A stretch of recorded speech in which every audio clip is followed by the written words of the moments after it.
silakan hantarkan kad jemputan itu di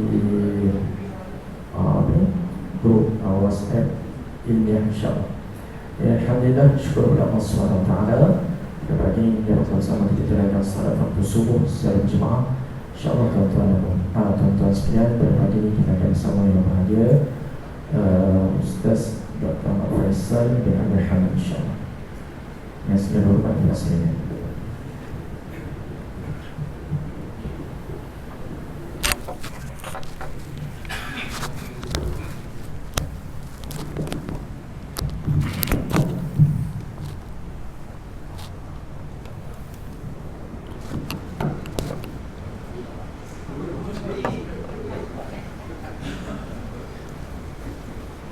Hadir.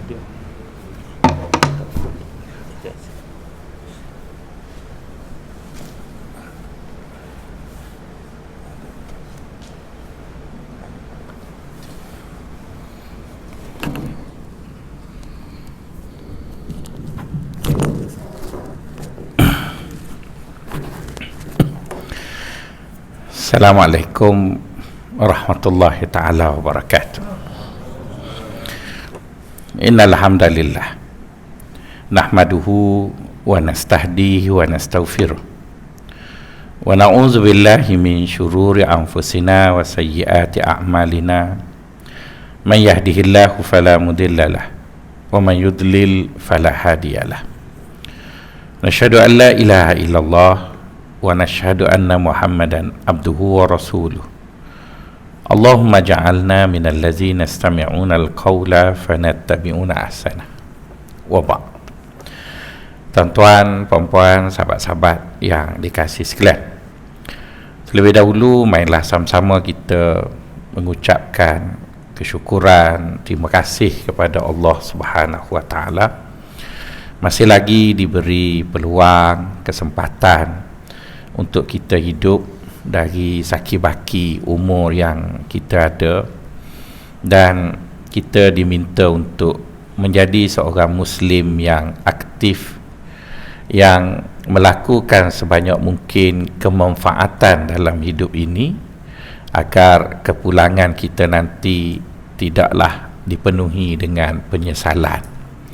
Dan itulah agaknya yang dimaksudkan oleh Allah apabila setiap orang yang meninggalkan dunia ini cuba meminta dengan Allah untuk dipulangkan ke dunia, diberi peluang kedua untuk mereka menjadi seorang Muslim yang aktif tadi. Kata Allah, Rabbirji'uni la'alli a'malu salihah. Ya Allah, berilah aku pulang, iaitu peluang kedua, agar aku dapat melakukan sebanyak mungkin kebaikan selama aku hidup. Tuan-tuan dan puan-puan, sahabat-sahabat yang dikasihi sekalian, seperti yang Tuan Haji Jani tunjuk pada saya tu, kita masih berlegar mengenai qabdun dan bastun.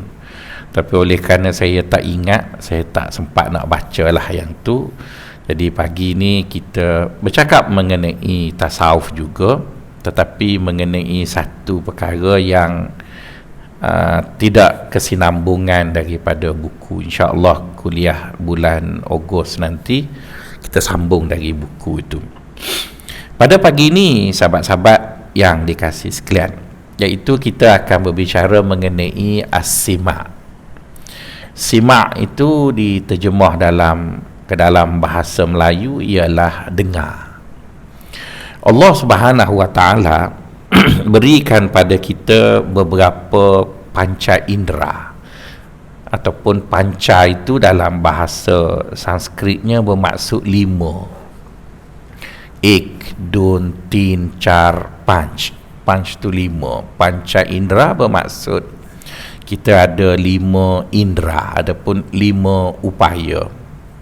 Di mana Allah Subhanahu wa taala menyatakan di dalam Al-Quran, bila Allah buat kita, iaitu bila Allah izinkan kita lahir ke dunia, Allah menyatakan bahawa dia jadikan kita makhluk yang lahir ini kosong, tak tahu apa.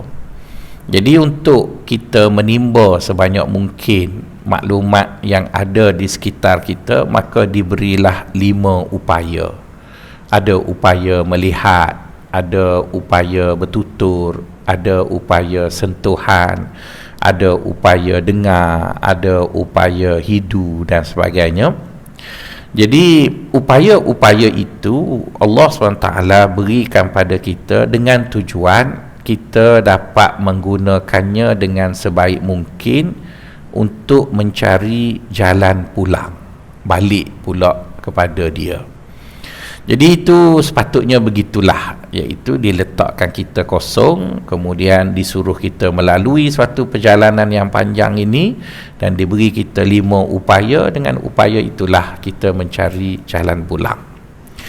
Sahabat-sahabat yang dikasihi sekalian, kalau dibuat hierarki ataupun dibuat urutan di antara 5 upaya itu, upaya manakah yang lebih efisien di antara kelima-lima tadi? Jadi Imam Al-Ghazali rahimahullah ada menulis satu buku yang baik yang mengulas mengenai upaya tadi. Tajuk buku dia saya pun tak berapa pasti dalam bahasa Arab. Ingatnya pasal ruh lah, ada sebut begitu, Manazil Al-Arwah begitu. Dan Imam Ibnul Qayyim juga ada menulis mengenai Ar-Ruh, ada nama kitab dia Ar-Ruh. Kedua-dua imam ini adalah orang ataupun seorang sarjana yang awal berbicara tentang upaya rohani manusia.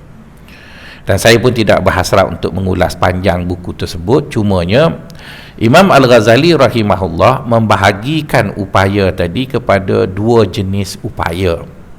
Satu, upaya untuk mengungkap apa yang ada dalam diri kita kepada orang, dan yang satu lagi upaya untuk menyerap apa yang ada dari luar ke dalam.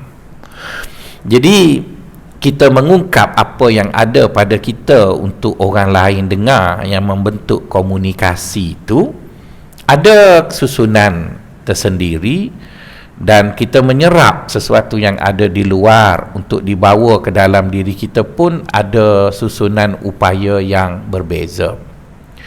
Dalam upaya untuk mengungkap apa yang ada dalam diri kita kepada orang lain, kata Al-Ghazali, upaya yang paling efisiennya ialah lidah, iaitu bercakap. Kita boleh je menggambarkan kita tidak suka pada seseorang menggunakan memek muka, kan? Orang lalu kat kita, kita tak suka, kita tonyek ke kita. Tapi mesej yang disampaikan melalui memek muka itu tidaklah setepat yang digunakan menggunakan lidah untuk menggambarkan mesej tadi. Maka sebab itulah Allah Ta'ala mengungkit tentang nikmat upaya bercakap itu dengan mengatakan ianya terlalu special untuk manusia.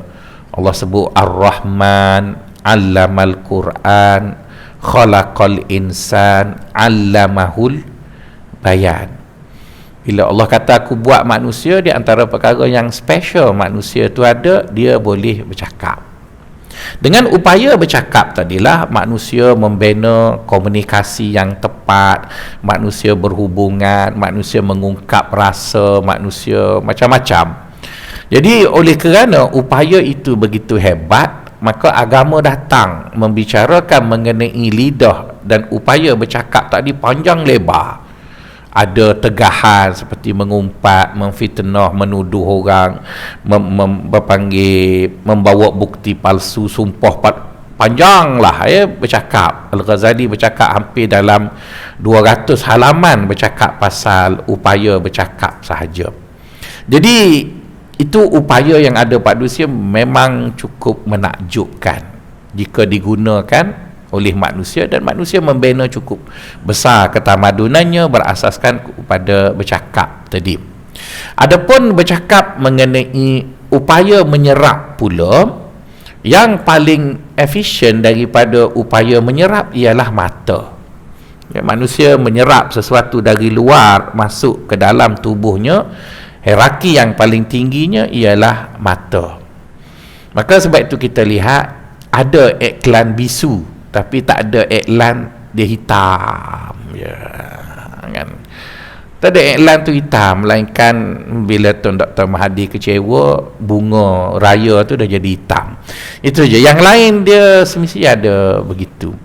Saya sendiri pun kadang-kadang bila berzikir pagi-pagi nak pergi pejabat tu dalam kereta, sampai je dekat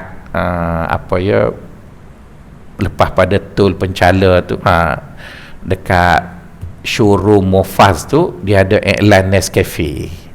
Perempuan tu pegang cawan Nescafe, pagi berhenti berzikir sekejap tengok perempuan tu, sebab dia iklan tu. Jadi nak sebutnya tuan-tuan, mata paling tepat ataupun paling berkesan apabila dia membawa masuk maklumat ke dalam diri kita untuk kita menerima sesuatu. Tapi orang sufi kata, itu jika kita ingin menyerap sesuatu selain Tuhan. Kan bila Allah SWT suruh kita pergi ke sana sini di muka bumi ni, Allah Ta'ala sebut kul siru fil ardi fanzuru kaifa kana akibatul mukazzibin. Kul siru fil ardi fanzuru, kemudian dia suruh kita tengok uta, afala yanzuru dan sebagainya. Jadi seolah-olah Allah SWT ingin menyatakan kepada kita, jika kamu ingin menyerap maklumat yang tidak berkait dengan aku, maka matalah yang paling efisien. Nak tengok bukit, nak tengok binatang, nak tengok apa, dan akhirnya bahan-bahan yang kamu lihat itu kamu analyse dan kaitkannya dengan aku. Ya, kalau itu hasilnya yang kamu mahu, gunalah mata. Tapi kalau kamu ingin pergi terus kepada aku, kamu tak boleh guna mata. Kalau kita ingin pergi terus pada Allah, tak mahu lagi kepada material yang lain, maka kita tak boleh pergi dengan mata. Kan pernah kan Nabi Allah minta dengan Allah untuk memperlihatkan dia, Rabbi arini, ya Allah perlihatkan diri kamu padaku. Maka Allah jawab, qala lan tarani, kamu tak boleh tengok aku. Jadi itu menunjukkan bahawa jika di dunia ini kita ingin menggunakan mata untuk sampai pada Allah, walaupun mata itu begitu kuat kesannya, dia tak boleh bawa kita pada Allah. Dan dia boleh juga bawa, cuma melalui material lain.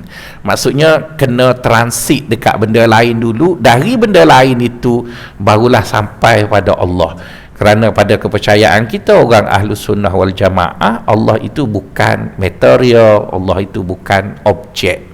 Jadi tak boleh tengoklah di dunia. Tapi tidak menafikan di akhirat nanti kita boleh tengok, ya. Jadi tuan-tuan dan puan-puan, sahabat-sahabat sekalian, maka kita bertanya, kita nak sampai pada Allah melalui apa? Sedangkan upaya ini diberi pada kita untuk kita merentasi hidup yang berbagai-bagai ini dan akhirnya membawa kita pulang pada dia. Kan Allah sendiri pun selalu memanggil kita pulang. Fafirru ilallah, segeralah kamu pulang kepada Allah. Sari'u ila maghfiratin min rabbikum wa jannatin arduha ka ardis samawati wal ard, segeralah kamu pulang kepada syurga Allah.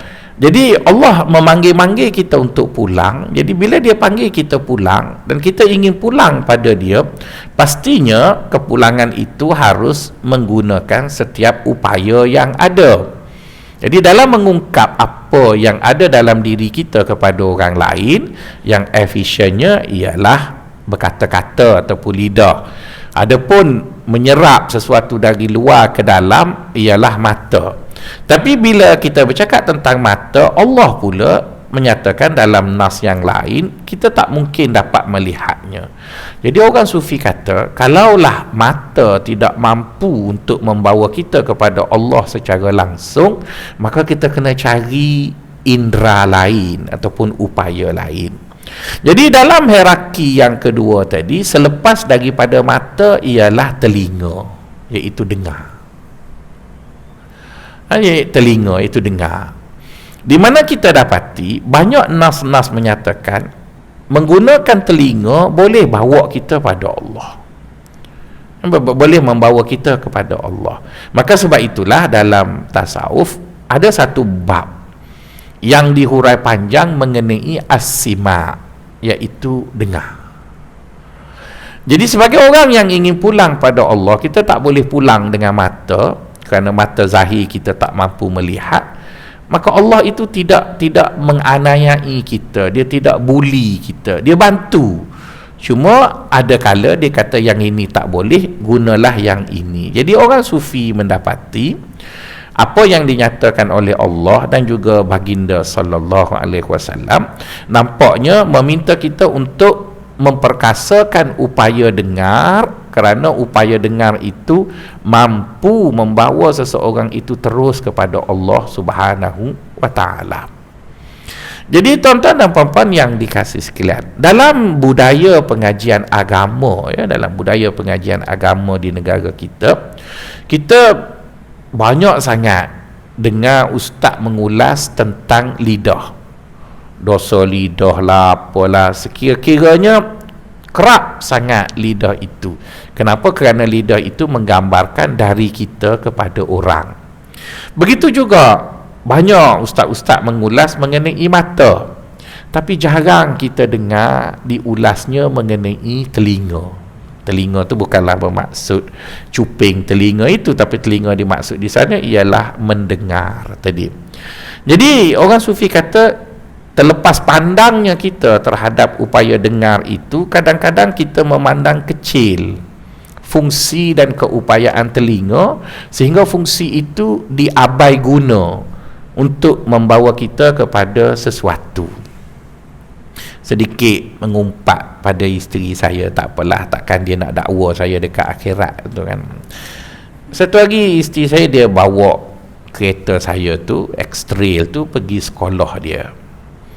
Dan banjir kilat lah di sekolah. Dia telefon saya, bang, mari ambil dia sebab banjir. Saya kata, ambil buat apa? Kamu tekan je butang 4 wheel, kamu gedah je lah banjir tu. Dia kata takut nak tekan. Jadi rugilah, beli mahal-mahal, ada 4 wheel nak tekan, takut meletup. Guna je lah. Jadi dia pusing tu kan, ada gedah je lah banjir. Orang ada kereta besar tu kan nak sangat hujan, betul kan? Sebab gitulah yang naik kereta kancil ke Viva tu, dia tak nak lah. Tapi tujuan beli kereta besar tu kerana nak tunggu banjir kilat, ataupun pergi pasar pagi naik atas divider, betul kan? Sebab tu orang ada 4-wheel kan suka naik atas divider, tunjuk gedebel. Saya pun kadang-kadang berasa nak juga merasai begitu kan. Sekali-sekala darah gedebel tu adalah orang Kelantan buat macam mana, macam Haji Anwar nampak je warok dia mari Kelantan dia tu, gitu juga kan. Jadi nak sebutnya tuan-tuan, kita ada guna lah kan. Jadi samalah juga Allah Ta'ala beri pada kita upaya mata. Okeylah ustaz ada banyak hurai, jadi kita pun tahu upaya matanya begini, salah gunanya begini. Begitu juga upaya lidah, kita bercakap, kita itu panjang lebar diulas, tapi pasal telinga tak banyak diulas. Sedangkan telinga itu mampu membawa kita kepada Allah tanpa menggunakan perkara-perkara yang lain. Jadi tuan-tuan dan puan-puan yang dikasihi sekalian, bagi memulai bicara tentang dengar ini, ada sepotong ayat Quran Allah Ta'ala berfirman dalam Al-Quran, di mana Allah menyatakan, bila aku mahu seseorang itu mendapat kebaikan daripada aku, maka aku akan perdengarkan dia. Bila aku mahu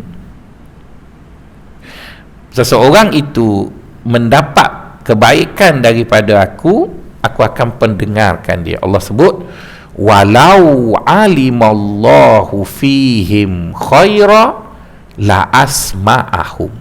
Allah kata begitu. Kalau Allah mahu orang tadi dapat kebaikan, Allah sebut dalam surah Al-Anfal ayat 23, walau alimallahu fihim khaira la asma'ahum. Kalau Allah mahu beri seseorang itu kebaikan, Allah bagi orang tu dengar. Jadi Allah tak sebut kalau aku mahu orang tu baik, aku bagi orang tu tengok, aku bagi orang tu fikir, aku bagi orang tu dengar. Jadi sahabat-sahabat sekalian, dalam teks agama banyak perkataan-perkataan yang datang dalam struktur itu, di mana Allah ataupun baginda sallallahu alaihi wasallam sendiri bila dia ingin membuat suatu kesimpulan tentang sesuatu, maka dia kaitkan di antara baik dan satu benda. Misalnya baginda SAW menyebut mengenai keberuntungan orang yang faham. Bagi sebut man yuridillahu bihi khaira yufaqqihhu fiddin. Sesiapa yang Allah Ta'ala ingin berikan padanya kebaikan, maka Allah akan baginya faham agama. Jadi faham agama itu ialah suatu kata kunci untuk orang tadi mendapat kebaikan dari agama tadi. Saya nak tanyalah tuan-tuan, tuan-tuan rasa ilmu agama ni di antara kita dan sahabat Nabi ni mana banyak? Hamba rasa kita banyak lagi tuan-tuan, tapi tak berapa menjadi ilmu kita. Cuba tuan-tuan bayangkan, sahabat Nabi masuk Islam tua dah macam tuan-tuan lah, pencing baru mari masjid, lebih kurang dah kan. Sahabat Nabi tua dah baru masuk Islam, tuan-tuan tua baru mari. Tapi tuan-tuan sebelum mari masjid, tuan-tuan ngaji dah sekolah agama, tuan-tuan belajar tu belajar ni. Bukan tuan-tuan sajalah, kita semualah. Tapi kenapa kita tak mampu membina sesuatu yang seperti telah dibina oleh para sahabat? Maklumat agama kita banyak. Kita bukan sekadar kuliah banyak kat masjid, dekat YouTube pun ada tuan-tuan. Pergi je dekat channel tertentu berlombok kuliah. Zaman sahabat mana ada kuliah banyak tu? Tuan-tuan pernah dengar kau Nabi bagi kuliah 7 kali sehari? Mana ada tuan-tuan? Tapi ustaz ada 7 kali sehari kuliah tuan-tuan. Jadi bermaksud maklumat tentang agama banyak kita, tapi maklumat itu macam mandul, tak menjadi. Sahabat tak banyak pun maklumat, tapi menjadi. Jadi betul lah kata kunci yang disebut oleh Nabi tadi, bila Allah mahu orang itu mendapat kebaikan dari agamanya, maka orang tu tak tahu banyak. Bukan tak tahu langsung, tak banyaklah dia tahu, tapi dia fahamnya lebih. Cuba sahabat-sahabat bayangkan ya, pencapaian umat Islam yang terbaik ialah pada kurun yang pertama. Masa tu Al-Quran tak semua orang tahu. Al-Quran masa tu tak semua orang tahu, sebab belum dibukukan. Ada orang tahu sikit, ada orang tahu sikit. Kita semua versi ada, versi digital ada dalam telefon, versi besar, versi kecil, semua versi ada. Ada yang askar tu pula cari yang kecil, ikat pinggang, buat ubat kebal ke, macam-macam. Maksudnya semua ada, tapi tak menjadi pun. Jadi bermaksud maklumat kita tentang agama lebih banyak, tapi faham kita tentang agama kurang menjadi. Orang dulu maklumat mereka tak adalah sebanyak kita. Janganlah kata tak tahu, mereka tahu tapi tidaklah sebanyak kita, tapi kemenjadiannya lain begitu. Macam sekarang kita tengok ya, hampir semua ustaz, kalau tak semua pun hampir semua ustaz ada PhD, betul kan? Wah, doktor pula ke, letih masjid nak bayar allowance sebab semua dah doktor, betul kan? Tapi kemenjadiannya bergaduh je sama dia orang tu. Doktor tu bergaduh dengan doktor ni. Dulu tutup guru yang mengajar tuan-tuan pondok je tak aja dengar bergaduh pun. Jadi dia makin ada PhD makin bergaduh kan, saya tak faham. Jadi bermaksud maklumat agama bersepoh tuan-tuan, tapi faham agama tu tak ada. Dulu maklumat tak adalah payah sangat, tak adalah banyak sangat, tapi fahamnya menjadi. Jadi bermaksud cara faham tu ada disebut begitu, man yuridillahu bihi khaira yufaqqihhu fiddin. Bila Allah mahukan seseorang itu baik dalam hidup beragamanya, maka Allah jadikan dia faham. Okey, dalam ayat ni pun sama. Walau alimallahu fihim khaira la asma'ahum. Bila Allah mahu berikan pada kita kebaikan, maka dia akan perdengarkan. Dia akan pendengarkan kebaikan tadi. Jadi bila kita sebut perdengarkan kebaikan, maka perkara yang paling asas pada pagi ini kita kena definisi. Gapo gak ustaz dengar-dengar ni? Yang ustaz duk sebut dengar-dengar ni.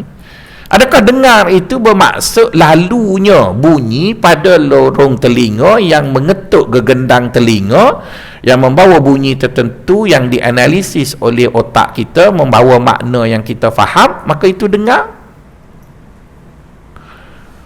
Jadi saya tak boleh beritahu, kena tanya Allah lah, sebab Allah yang cakap tu. Jadi saya kena petik ayat-ayat Quran untuk bina definisi itu.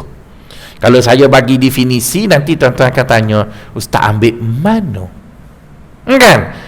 Ustaz syekh ke? Ada otoriti ke? Nanti kesian saya dipetikai. Jadi untuk itu kita bina definisi dengar tu berasaskan ayat Quran. Kalau tuan-tuan nak tahu semua, dia ada 16 ayat. Tapi memandangkan semua tak bawa pen, 4 cukup lah. Itu pun tak ingat-ingat, betul kan? Jadi kita ambil 4 ayat Quran daripada 16 tu lah. 16 tu pun dia sokong 4 tu je lah. Kita ambil 4 tu yang mewakili 16 itu. Dari 4 itu kita pun analyse dia dan kita pun definisi. Gapo kan gitu ya. Tuhan maksud apa ya bila dia sebut dengar? Sebab kadang-kadang istilahnya kecil je, tetapi makna yang dikandung dari istilah itu besar. Jadi kalau kita sebut tanpa memberi definisi, nanti saya maksudkan lain, tuan-tuan maksudkan pula lain. Jadi supaya kita tidak berbeza dengan istilah yang disebut itu, kita perlu definisi. Jadi tuan-tuan, bila Allah mengatakan bahawa kalau dia mahu seseorang itu mendapat kebaikan, dia akan perdengarkan. Jadi orang sufi kata, ya, isu dengar ni mesti dibincang dengan lebih tuntas agar ianya dapat digunakan membawa kita kepada Allah Subhanahu wa taala. Tuan-tuan dan puan-puan, sahabat-sahabat yang dikasihi sekalian, mari tuan-tuan baca bersama saya, dan tuan-tuan catatlah kalau yang tuan-tuan nak catat. Okey, yang pertama Allah sebut dalam surah Al-Baqarah ayat 285, di mana Allah bercakap mengenai rukun iman. Amanar rasulu bima unzila ilaihi mir rabbihi wal mu'minun kullun amana billahi wa malaikatihi wa kutubihi wa rusulih la nufarriqu baina ahadim mir rusulih. Habis itu penyataan. Kemudian dia ajar kita, lepas mu dengar penyataan tu, apa sikap kamu? Qalu sami'na wa ata'na. Nampaknya Allah Ta'ala cuba gandingkan supaya dengar itu berfungsi dengan baik. Kamu mesti dengar dan patuh. Dia kait begitu. Dia tak boleh dengar. Dia mesti dengar dan patuh. Kalau sahabat-sahabat carilah ya dalam Al-Quran ataupun hadis Nabi, Allah Subhanahu wa taala sendiri pun dia beritahu dia tu Tuhan yang Maha mendengar, iaitu Sami'. Tapi kan sahabat-sahabat tak akan jumpa Allah tu bila dia sebut dia dengar saja. Jangan, tak adalah tuan-tuan jumpa innallaha sami'. Betul? Itu dia kan, dia Maha Agung tu, yang Maha Sempurna pun dia tak kata ya aku dengar. Dia berhenti sekat tu. Dia ada gandengnya, innallaha sami'un basir. Dia dengar, lepas tu dia perhati. Innallaha sami'un alim. Dia dengar, lepas tu dia tahu. Jadi dia tu Tuhan yang Maha Agung pun ajar kat kita, bila kita guna telinga ni, kita dengar tu, kita tak boleh gitu. Tapi kalau bercakap ada tunggalnya, satu je cakap. Tengok ada. Tapi bila sampai bak dengar, supaya dengar itu berfungsi seperti yang dimaksudkan ataupun seperti yang dikehendaki, Al-Baqarah tadi menyatakan qalu sami'na wa ata'na, kami dengar dan kami ikut, kami terima, kami taat. Okey, itu yang pertama. Dia tak boleh baca satu ayat terus bina definisi, betul kan? Kita cari ayat lain lagi yang Allah berbicara tentang dengar, barulah definisi kita itu tuntas. Kita pergi pula kepada surah Az-Zumar ayat 18. Dalam surah Az-Zumar ayat 18, nampaknya Allah mengaitkan dengar itu dengan perkara lain, dan dengar itu diminta dalam bentuk yang kerap. Allah sebut allazina yastami'unal qawla fayattabi'una ahsanah. Allah menyifatkan orang-orang yang beriman itu mereka sentiasa dengar. Jadi dengar itu dia tak boleh dengar sekali lepas tu duduk dia, mesti ada kesokmoannya. Sokmo Haji Anwar tahulah, dia jadi tutor, tanya dia, ya, sokmo tu yalah, sokmo keselaluannya, selalu dengar. Jadi dengar tu dia tak boleh dengar sekali lepas tu tak dengar. Okey, macam mana saya nak bagi analogi mudah supaya tuan-tuan dan puan-puan faham. Ginilah tuan-tuan, bila tuan-tuan mari masjid kan, tuan-tuan mari masjid, deria yang paling banyak tuan-tuan guna bila masuk je ke masjid ialah deria dengar. Betul kan? Deria dengar lah. Lepas je solat tu tuan-tuan cari tiang, malah tiang itu macam dah beli tiang tu, orang lain tak boleh pergi duduk, tuan-tuan duduk kat situ. Sebab tu kalau pergi mana-mana masjid, jika ada orang meninggal, saya tak ingat nama tuan-tuan, tapi saya ingat tiang yang tuan-tuan tanda tu. Biasa saya tanya tu imam, Haji ataupun datuk bla-bla dah meninggal, saya akan tanya tu imam, dia duduk tiang mana? Ustaz tu kan tak perasan, tiang akhir sekali tu bawa kipas. Ingat gitu kan. Tuan-tuan tak bayar pun go tiang tu, tapi tuan-tuan duduk. Bila tuan-tuan duduk kat tiang tu, tuan-tuan pun tutup semua panca indera lain, tuan-tuan buka telinga. Betul kan tuan-tuan? Sebab itu speaker amat penting di masjid, tuan-tuan. Sebab okey, bila tuan-tuan datang masjid, tuan-tuan menggunakan indera dengar tadi ataupun upaya dengar, maka dengar ini tuan-tuan, analogi mudahnya ialah seperti tuan-tuan nak makan sedap. Jadi tuan-tuan nak makan sedap ni, kita ada dua cara makan sedap. Yang pertama, kita pergi restoran, kita ambil apa yang kita nak, kita nikmatinya, lepas tu bayar. Senanglah kan? Sebab pergi ambil makan dan nikmati, enjoy dia punya makanan tadi. Mudah sangat-sangat. Sebab apa? Sebab semua yang ada dekat restoran itu sudah siap dihidang. Itu kita panggil dia cara mudah. Yang kedua ialah cara payah. Tuan-tuan nak makan sedap, tuan-tuan pergi ke pasar pagi, tuan-tuan beli ikan, tuan-tuan beli tempoyak, tuan-tuan beli bunga gantang, tuan-tuan akan beli daun kesum dan sebagainya, balik baru masaklah patin tempoyak. Itu pun tengok-tengok patin yang dia tergenak dekat apa panggil Sungai Kelang, bau sampah lebih teruk dan sebagainya. Jadi nak sebutnya ialah mungkin sedap juga dia punya masakan tu, tapi prosesnya panjang. Jadi tuan-tuan, orang zaman dahulu mereka lebih suka ada elemen susah pada enjoy itu. Dia menggunakan pendekatan masak sendiri. Kalau kita nak sebut enjoy makanan. Okey, manakala kita dalam zaman moden, kita mendabik dada bahawa kononnya kita moden dan sebagainya, kita lebih suka yang mudah, yang ready made. Jadi tuan-tuan tanyalah mana-mana pakar psikologi ataupun cikgu-cikgu ataupun profesor pendidikan, cuba tanya dia. Sesuatu perkara yang kita dapat dengan mudah, khususnya melalui deria dengar, paling lama dia bertahan 3 hari. Paling lama selama 3 hari.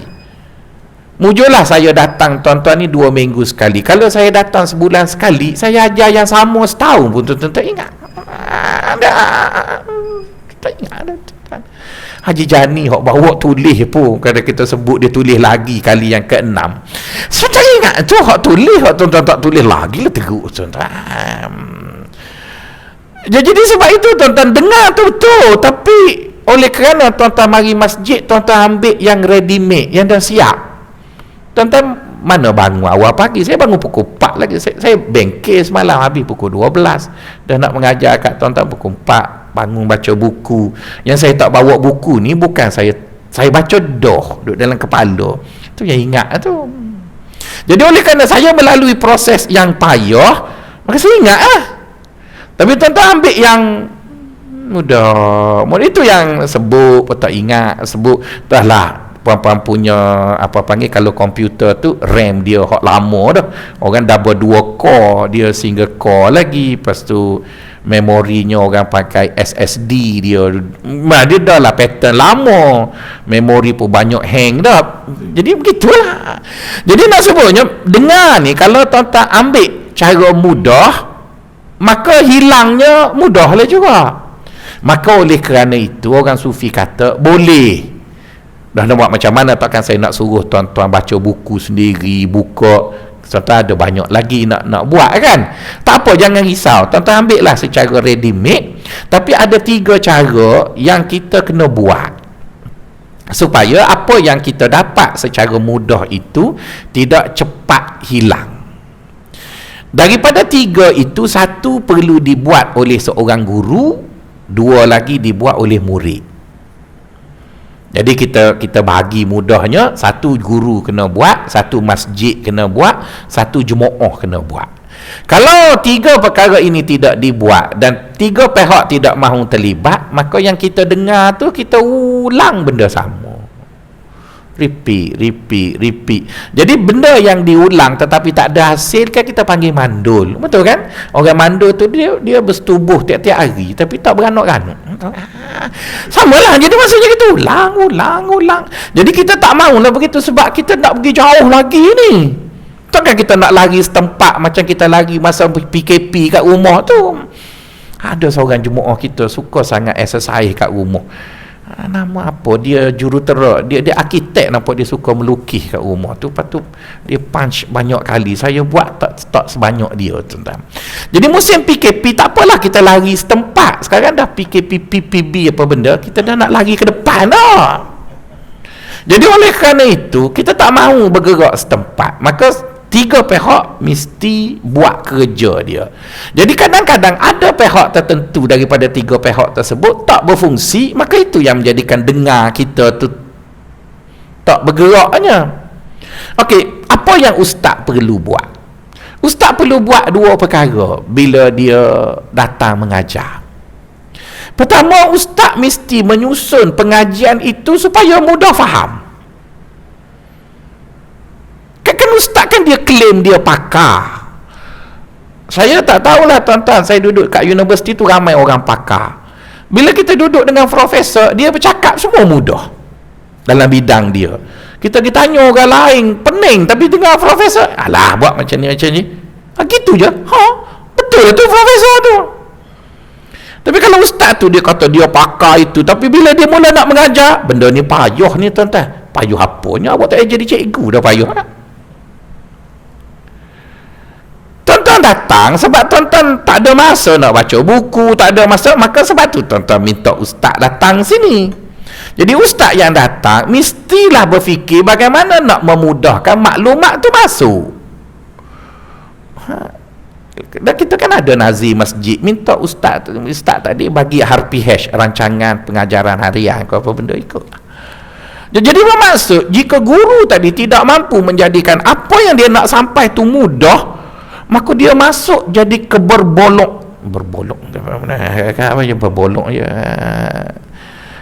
payah nak sebut. Bolok tu dia masuk. Yalah, itu yang tuan-tuan dengar, apa tu macam zombie je, bengong apa dia. Jadi ustaz perlu buat mudah lah. Itu yang pertama. Yang kedua, ustaz perlu juga mengajar menggunakan sebanyak mungkin indera yang ada. Cuba bayangkan, kenapa Allah Ta'ala apabila dia suruh kita bercakap, dia tak subuh kita bercakap yang baik-baik, dia sebut bercakap yang elok. Dia suruh kita bercakap yang elok. Wa qulu linnasi husna.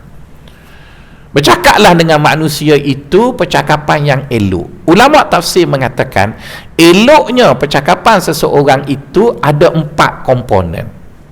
Ada 4 komponen. Jika 4 komponen ini tidak terbentuk pada bicara seseorang, maka orang itu dia tak bicara yang elok. Kalau orang itu bercakap yang benar, Allah suruh dia bercakap yang benar aja, tapi Allah tak suruh dia bercakap yang benar, Allah cakap yang elok. Wa qulu linnasi husna. Katakanlah kepada manusia itu yang elok-elok. Ada kala disebut ahsana, ada kala disebut husna. Bacalah dalam Quran. Kenapa dia sebut elok? Ulama tafsir kata ada 4. Pertama sekali, mesti intonasinya sesuai. Intonasinya sesuai. Kalau kuliah subuh, dia tak bolehlah menyerik gitu kan, sebab lepas subuh orang baru bangun tidur. Dalam intonasi dia. Ceramah pilihan raya Slim River nanti okey lah kalau nak tinggi pun. Jadi bermaksud intonasi itu perlu, sebab kadang-kadang ada benda baik yang kita nak cakap tapi intonasi tak kena, maka ada orang dia tak boleh terima. Saya duduk Bani Urai kan, orang duduk dalam hutan ni, dia panggil orang, dia cakap derah pun monyet je dengar. Jadi volume saya tu agak penuh mula-mula datang Kuala Lumpur. Saya pergi ke rumah Puan Seri. Puan Seri kan orang bandar duduk. Saya masuk rumah dia, Assalamualaikum Puan Seri. Dia pun berah mari. Ustaz marah kat saya ke? Tak ada marah-marah Allah, Ustaz slow sikit kan. Orang kaya kan rumah dia downlight, semuanya malak je kita cakap ya. Jadi kita nak cakap benda biasa tapi intonasi tak pandai kawal, dia duk ingat kita marah ke dia. Tuan-tuan pernah ajar isteri tuan-tuan bawa kereta. Saya tak nak cikgu ajar sebab cemburu bini saya comel. Jadi saya ajar dia bawa kereta dekat dalam UM hari Sabtu Ahad kereta tak ada. Bila dia bawa tak betul sikit, kita angkat suara, tak marah pun, dia terus tutup enjin, tarik handbrake, jalan balik. Kalau kata oh marah kat orang saya, tak marah sikit je angkat suara. Gelak tu tuan-tuan biasa lah tu. Last sekali kena pergi belajar dengan cikgu jugalah. Cikgu sergah tak apa, kita angkat suara sikit. Maka sebab itu bila kita sebut cakap yang elok, guru tu mesti tahu intonasi macam mana. Kalau mengajar dekat surau Pantai Dalam, tak apa, situ orang kaki demo, kuat-kuat pun tak apa. Mari dekat USJ ni kan pegawai pencing, tuan-tuan. Dia guru tu gitu. Saya faham gitulah dalam Quran sebut. Ulama tafsir kata elok tu ada 4 tadilah. Intonasi, naik turunnya, baru orang hok dengar tu dia. Cuba bayangkanlah ya, lagu Jamal Abdillah tu saya nyanyi, mesti tuan-tuan kata menyumbangkan lagu, betul kan?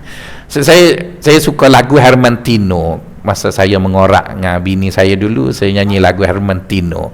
Tapi dia gelak setiap kali saya nyanyi sebab sumbang lah. Langkah kakiku makin tak ada. Bukan kasih. Jadi maksudnya intonasi tu tak jadi. Si Herman Tino tu jadilah. Jadi nak sebut, bila kita sebut bicara yang elok supaya masuk ke telinga dengan baik, nibras ataupun intonasi itu sesuai. Maka sebab itu Nabi kita tengok ada masa dia bercakap keras sangat, ada percaya dia cakap pelan, ada masa. Jadi dia nak beritahu itulah dia yang memperdengarkan sesuatu dengan elok, dipilihnya intonasi. Yang kedua tuan-tuan ialah kejelasan perkataan. Perkataan yang kita pilih mesti sesuai dengan orang yang nak dengar tu. Kadang-kadang benda baik kita nak cakap, tetapi pemilihan vocabulary itu tidak kena dengan orang yang ada. Saya mengajar di Bukit Damansara, ya, Masjid Saidina Umar. Setiap kali saya mengajar, bila saya guna beberapa istilah Kelantan, akan ada beberapa jemaah tegur saya, Ustaz cakap Inggeris boleh tak? Sebab orang kat sana makan keju setiap hari, betul tak? mimpi pun dalam bahasa Inggeris. Jadi bila kita cakap Kelantan, jadi saya tak wajar menggunakan beberapa istilah kerana bagi mereka itu menggambarkan ke low classan, low class, tak ada standard punya ustaz. Sebab bagi mereka kena cakap Inggeris baru high class. Dan saya tak boleh marah dekat dia orang sebab dia orang mengaji di England, makan keju, mana makan budu, betul kan? Makan, jadi betul dah tu. Dia orang betul. Maka terpaksa jugalah sebut, bila saya sebut Inggeris bunyi Jerman, dia kata okey lah, daripada mana urai Jerman pun okey lah, asalkan dia Europe contoh. Jadi dia masuk, betul. Mana betul? Kadang-kadang tuan-tuan, bila tuan-tuan tengok YouTube, di mana ustaz-ustaz yang duduk di Kok Diak, di Changlun, duduk ceramah, betul kan? Tuan-tuan kata, Allah kasarnya ustaz ni. Ustaz tu tak cakap kasar, tapi kena ceramah di Changlun lah. Jangan ceramah kat USG. Jadi bermaksud, pemilihan kata perlu sangat supaya orang yang dengar tu dia masuk smooth je. Sebab kalau kata tu tak sesuai, dia stuck, gup. Apa ni di Kementerian, di surau Kementerian, saya bergurau mengenai kahwin dua. Lepas tu terus sampai surat daripada pengerusi masjid, di masjid surau ini ada 5 perkataan yang sensitif. Pertama sekali poligami. Jadi lepas pada tu saya tak sebut. Sebab benda yang kita cakap tu bagus, tapi ada perkataan-perkataan yang di situ jangan sebut. Kita tak boleh nak kata saya nak bercakap kebenaran. Betul awak nak cakap betul, tapi ada benda, sebab yang membawa mesej tu ke telinga orang, dia ada benda tadilah tuan-tuan. Jadi sebab itu Allah tak sebut cakap benar, Allah sebut cakaplah yang elok. Jadi elok itu pertamanya ialah nibras ataupun intonasi, yang kedua pemilihan kata, yang ketiga struktur berfikir tu. Cuba awak bercakap supaya, kadang-kadang kan tuan-tuan kita bercakap dengan orang, dia cakap dengan kita setengah jam, akhir sekali kita tepuk paha dia mau nak royak gapo, kita ada orang tuan-tuan, kadang-kadang ada student-student yang mengajar tuan-tuan kat sini, lepas tu dia pergi buat master ataupun PhD kat Akademi Islam tu, dia bentang proposal tu 40 minit, lepas dia bentang tu kita pun tanya dia, awak nak cakap apa? Kita tak faham. Dia tulis 40 muka surat, kita tak tahu dia nak apa. Jadi kita pun boleh bayang lah kalau dia mengajar masjid, jemaah lagi lah teruk. Awak nak apa? Sebab Nabi tu simple je dia cakap. Gerigik pula. Sebenarnya mudah lah. 1, 2, 3. Oh, mudah ya. 1, 2, 3. 1, 2, 3. Jadi oleh kerana itu, tuan-tuan dan puan-puan yang kasih sekalian, unsur yang ketiganya ialah flow berfikir tadi, dan yang keempat menjadikan orang tadi ataupun bicara kita tadi dikira elok ialah topik yang kita nak sentuh. Ada benda tak boleh sebut benda tu dekat orang ni, ada benda boleh sebut benda tu dekat orang ni. Jadi itu semua tuan-tuan silapnya guru. Kalau guru tidak mengambil kira benda tu semasa dia mengajar, maka kegagalan pendengaran berfungsi dengan baik disebabkan oleh guru lah. Tuan-tuan bagus dah, mari nak dengar sangat, lepas tu guru tak berfungsi dengan baik. Jadi kesianlah dekat tuan-tuan, prosesnya menjadi mandul. Itu yang pertama lah, pihak yang pertama. Pihak yang kedua ialah sepatutnya tuan-tuan, tapi masjid nampaknya sudah ambil tugas itu, iaitu catat. Kita pun ada saudara kita mengambil tugas, iaitu rekod dia, masuk dekat Facebook ke apa benda. Kalau kita lupa, kita boleh semak balik. Jadi tak apalah tuan-tuan tak tulis. Tapi yang ketiga tuan-tuan kena buat, iaitu kena bincang. Sebab itu sebaiknya selepas daripada guru mengajar, dia kena duduk kat luar tu sembang-sembang dengan jemaah. Sebab kadang-kadang guru tu cakap maksud lain, jemaah faham lain. Dia tak bolehlah guru tu lepas kelas terus start kereta balik. Jadi bayaran pada ustaz tu termasuk masa datang, masa mengajar dan lepas mengajar sekali duduk. Dia kena duduk lah, barulah dengar tadi dia memberi kesan yang baik. Tapi kalau dengar lepas jadi gitu tuan-tuan. Kat universiti ada kuliah, ada tutorial. Kenapa tutorial dimestikan? Kerana murid tu mana tak faham, dia sebut begitu dah.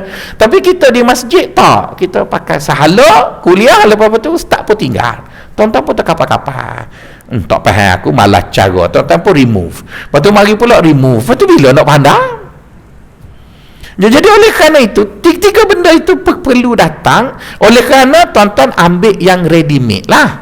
Kalau tuan-tuan ambil yang payah tadi, tuan-tuan selok buku, baca, itu tak apalah, sebab tuan-tuan melalui proses yang panjang.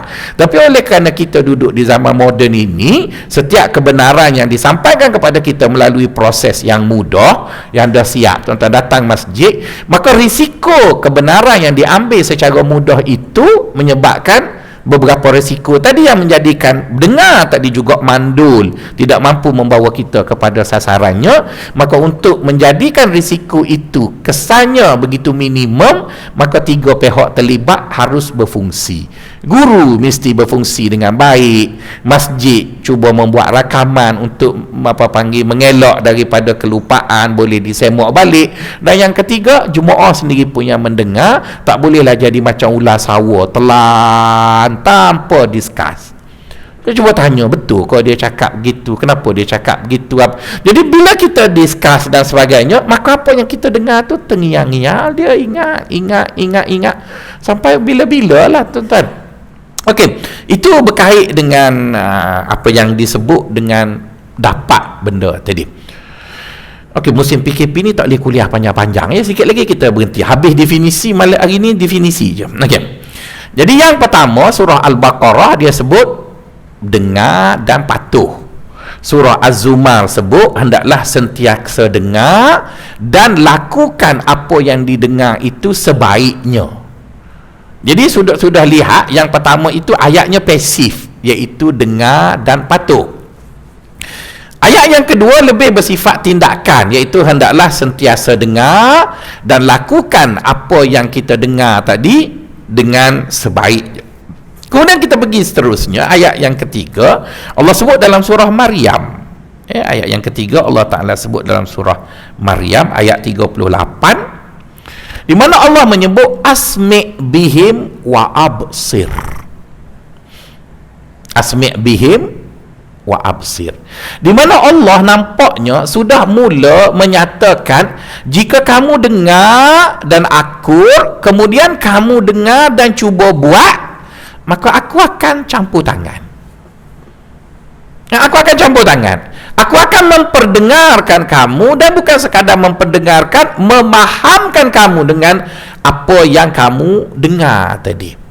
Jadi proses pemahaman di atas apa yang kita dengar bergantung rapat ataupun berkait rapat dengan dua yang pertama, iaitu dengar dan terima dulu.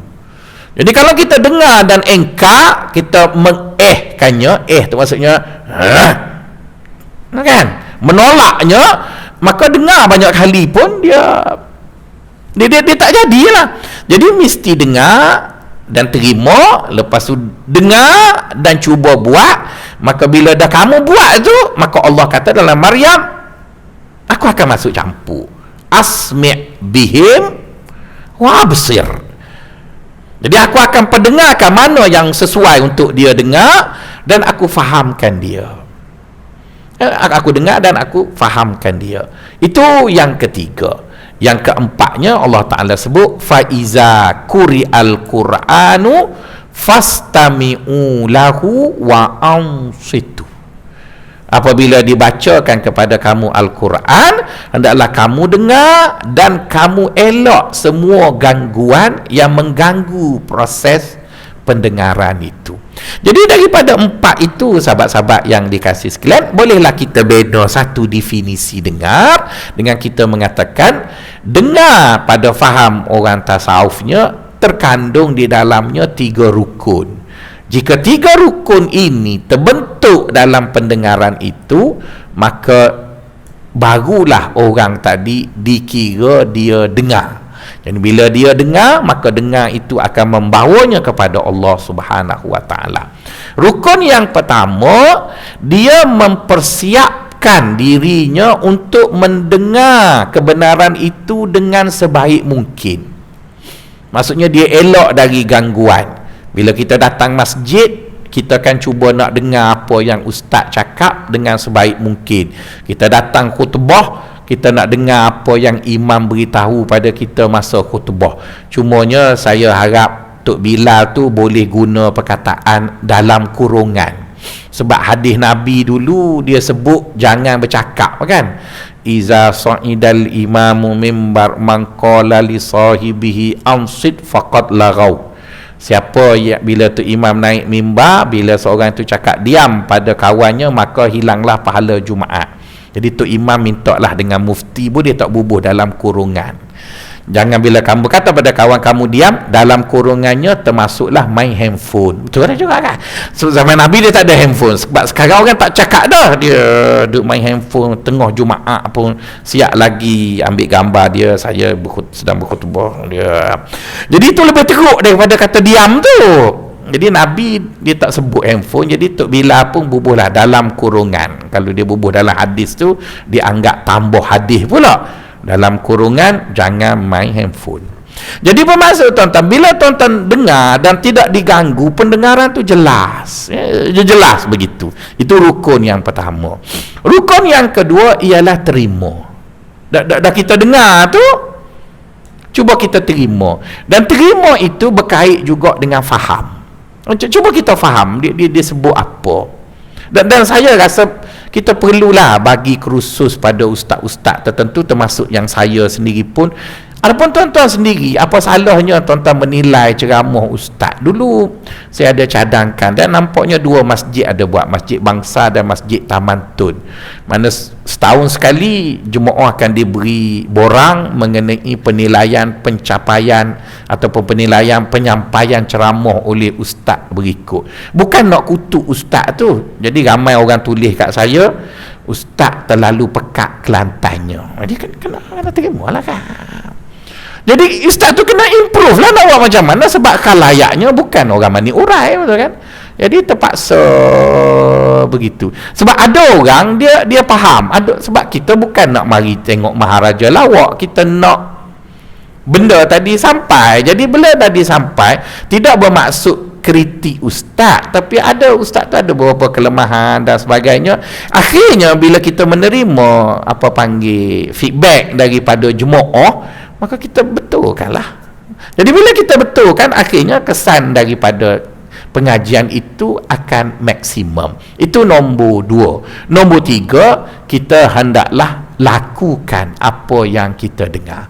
Jadi bila disebut as-sima' dalam faham orang tasawuf, ada 3 tadilah, iaitu dengar dengan sebaik-baiknya tanpa ada apa-apa gangguan yang menghalang kita dengan kebenaran itu, dan yang kedua cuba terima dan faham apa yang dikatakan, dan yang ketiganya kita lakukan. Jadi bila pendengaran itu berlaku dalam bentuk yang sedemikian, insya-Allah dengar mampu membawa kita kepada Allah Subhanahu Wa Taala. Masih lagi bicara ini panjang mengenai apa bentuk dengar, apa yang diperdengarkan, siapa yang mendengar, tapi oleh kerana PKP ni tak boleh lama sangat, kita jumpa lagi dalam kesempatan yang akan datang. Wassalamualaikum warahmatullahi wabarakatuh.